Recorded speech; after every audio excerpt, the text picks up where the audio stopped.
ہر شخص یہ چاہتا ہے مجھے دارین کی فلاح نصیب ہو، تو وہ کیسے نصیب ہو؟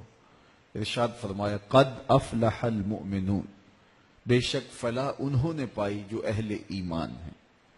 یعنی سب سے پہلی اور بنیادی اکائی ایمان ہے۔ اگر کسی شخص نے ہر شعبہ زندگی میں کامیابی کے جھنڈے گاڑ لیے لیکن ایمان کا نور اس کے پاس نہیں ہے، کوڈی مل نہیں ہے اس کا، تو سب سے بڑی دولت جو ہمیں اس دنیا پہ دی گئی ہے وہ دولت ایمان ہے۔ دوسری بات، وہ اپنی نمازوں میں خشوع کرتے ہیں۔ یہ کیفیت پیدا کرنے کی ضرورت ہے نمازوں کے اندر، تاکہ نماز کا حظ، نماز کا لطف نصیب ہو۔ آگے فرمایا والذین هم عن اللغو معرضون، اور وہ لغویات سے اعراض کرتے ہیں، فضول اور بیہودہ امور میں زندگی ضائع نہیں کرتے۔ ان کی زندگی کا ایک ایک لمحہ با مقصد ہوتا ہے۔ زندگی ہے ہی کتنی کہ اس کو فضولیات میں گزار دیا جائے۔ آپ دیکھیں جس عمر کے حصے میں بھی ہیں تو ذرا ماضی میں دیکھیں، یہ کل کی بات نہیں کہ ہم گلیوں میں کھیلتے تھے، اب یہاں آ کے بیٹھے ہوئے ہیں تو 50 سال، 60 سال، 20 سال، 25 سال، 40 سال چٹکی بھرتے ہوئے گزر گئی۔ یہ کل کی کہانی لگتی ہے، تو آگے ہمیں پتہ ہی نہیں ہے کہ زندگی بقیہ ہے کتنی۔ تو جب زندگی اتنی مختصر ہے، وقت اتنا تھوڑا ملا ہے، تو ہم اس کے متحمل ہی نہیں ہیں کہ اس کو فضولیات میں ضائع کریں۔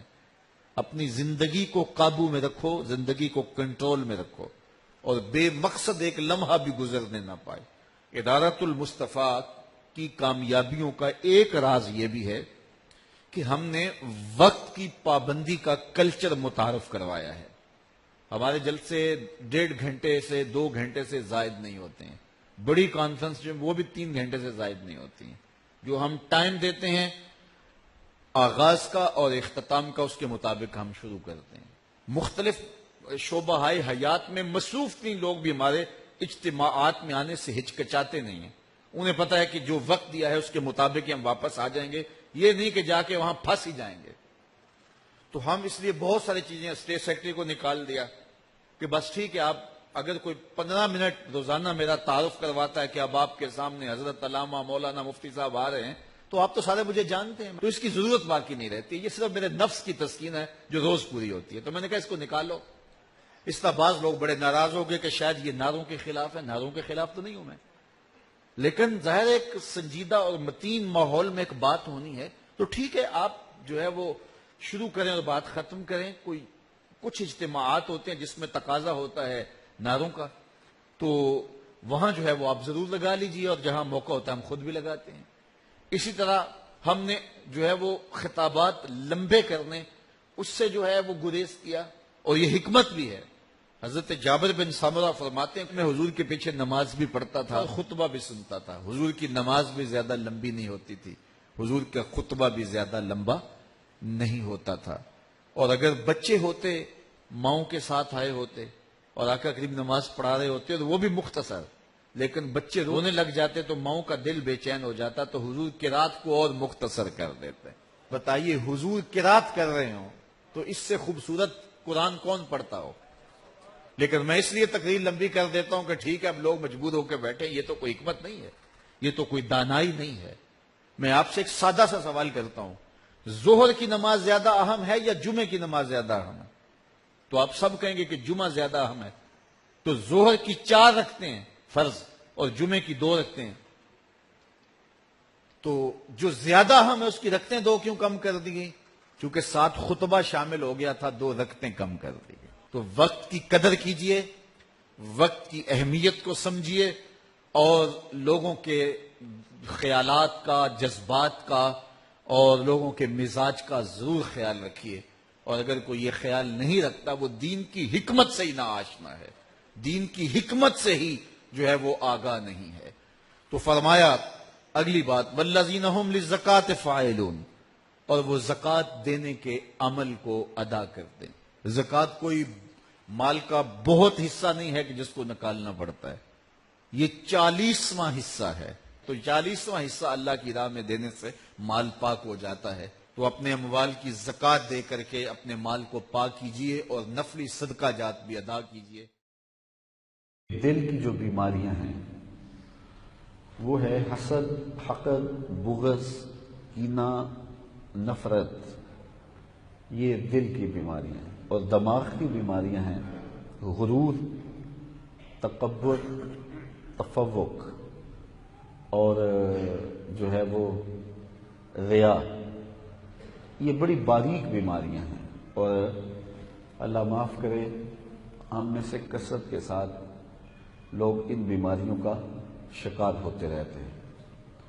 اور یہ ایسی بیماریاں ہیں جو کسی کا تو کچھ نہیں بگاڑتی، اپنا چین، اپنا قرار لٹ جاتا ہے اور اپنی زندگی کا سکون برباد کر بیٹھتا ہے بندہ۔ یعنی یہ بیماریاں دنیا کی زندگی کو بھی تلخ کرتی ہیں اور انسان کی باطنی زندگی کو بھی برباد کر دیتی ہیں۔ یہ اس کی دونوں زندگیوں کے لیے بربادی کا سبب ہے۔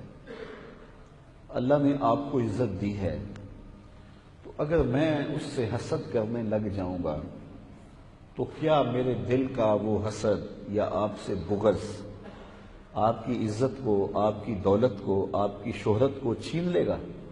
نہیں چھین لے گا۔ آپ کو تو کوئی فرق نہیں پڑتا۔ ہاں یہ ہے کہ میرے حسد کی کہانی آپ تک پہنچ جائے تو آپ پریشان ہو جائیں گے کہ یار اس شخص کے بارے میں تو ہمارا بڑا اچھا نظریہ تھا، یہ اتنا غلط آدمی ہے۔ تو اس سے آپ کو ایک تکلیف ہوگی وقتی طور پہ، پھر آپ اس سے گزر جائیں گے۔ لیکن جو میرے دل میں حسد پیدا ہو گیا آپ کے لیے، تو میں ہمیشہ اس آگ کے اندر جلتا رہوں گا، اور اندر سے وہ جو بے چینی ہے اس بے چینی کو کبھی بھی میں بھلا نہیں پاؤں گا۔ یہ تو میرا ظاہری نقصان ہے۔ زندگی کی میسر خوشیاں جو ہیں ان سے میں متمتع نہیں ہو پاؤں گا، نفع بخش میرے لیے نہیں ہوں گی۔ اور جو باطنی نقصان ہے وہ رسول کریم صلی اللہ علیہ وسلم نے ارشاد فرمایا کہ حسد نیکیوں کو اس طرح کھا جاتا ہے جس طرح سوکھی ہوئی لکڑیوں کو آگ کھا جاتی ہے۔ تو یہ ویسے کہی ہوئی بات نہیں ہے، یہ حقیقت میں نفس الامر میں ایسا ہی ہے کہ حاسد کی نیکیاں محسود کے نامہ اعمال میں درج کر دی جاتی ہیں، اور یہ کتنا بڑا اس کا نقصان ہے۔ اسی طرح بغض ہے، اگر میں کسی کا بغض اپنے سینے میں پال لیتا ہوں تو اس کا کیا بگڑتا ہے اس سے؟ اور میں ہر وقت بے چینی میں ہوں، ہر وقت اضطراب میں ہوں، اس لیے کہ میں اس بیماری میں مبتلا ہو گیا ہوں۔ اور اس کا روحانی نقصان کیا ہے کہ اللہ تعالیٰ کی نظر رحمت سے محروم کر دیا گیا۔ اگر میرے سینے میں کسی کا بغض ہے تو یہ اس کا روحانی نقصان مجھے اٹھانا پڑے گا، آپ کو اٹھانا پڑے گا۔ تو جب دل مصفا ہوتے ہیں، دل پاک ہوتے ہیں، دل ستھرے ہوتے ہیں، تو پھر رب کی رحمتوں کا نزول ہوتا ہے۔ تو ہمارے قلوب کا تزکیہ ہونا چاہیے، اور ہم تنہائی میں بیٹھ کے جائزہ لیا کریں کہ ہمارے دل میں کسی مومن کا بغض تو نہیں ہے۔ یار کوئی برا بھی ہوگا، اچھا نہیں بھی ہے، تو یہ عمل اس کا اس کے ساتھ ہے، میں اپنے دل میں بغض کیوں پالتا پھروں؟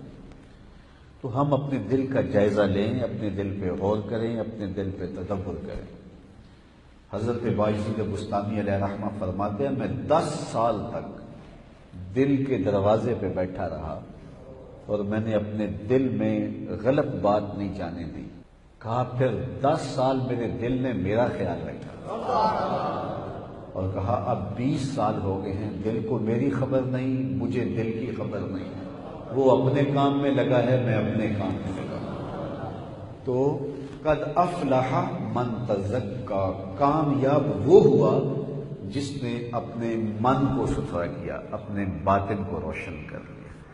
اللہ تعالیٰ مجھے آپ کو اپنے باطن کی پاکیزگی کا سامان کرنے کی توفیق عطا فرمائے۔ اللہ مجھے آپ کو اپنی رحمتوں کے سائے میں رکھے اور ہمیں ایسا مسلمان بن جانے کی توفیق نصیب کرے جس طرح کا مومن میرا رب دیکھنا چاہتا ہے، اور ہمیں حضور علیہ السلام کے بتائے ہوئے طریقوں کے مطابق زندگی بسر کرنے کی توفیقات سے مالا مال۔ آفاق کے ہر ہر گوشے میں قرآن سنا کر دم لینا، اب رکنا نہیں، اب تھمنا نہیں، فردوس میں جا کر دم لینا، آفاق ہر ہر گوشے میں قرآن سنا کر دم لینا، اب رکنا نہیں، اب تھمنا نہیں۔